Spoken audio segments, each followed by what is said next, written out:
Hi friends, నిన్న లూలు మాల్కి వెళ్ళామని చెప్పాను కదా. సో అక్కడైతే ఇది నాకు కనిపించింది. దీని పేరేంటో తెలిస్తే మీరు నాకు కామెంట్ చేయండి. దీని ప్రైస్ వచ్చి 26 రూపీస్. నేను దీనైతే చిన్నప్పుడు తిన్నాను. అది చిన్నగా ఒక ప్యాకెట్లో వేసి చింతపండు, ఉప్పు, కారము అలా వేసి అమ్మేటోళ్ళు. దాని పేరు కూడా నాకు సరిగ్గా తెలియదు. సో మీకు ఏమన్నా తెలిస్తే కామెంట్ చేయండి.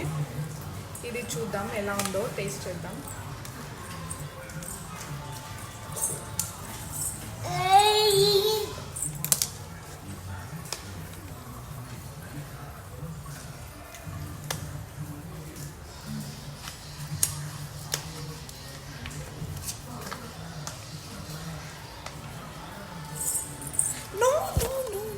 సిరి తిని చూడు ఎలా ఉందో.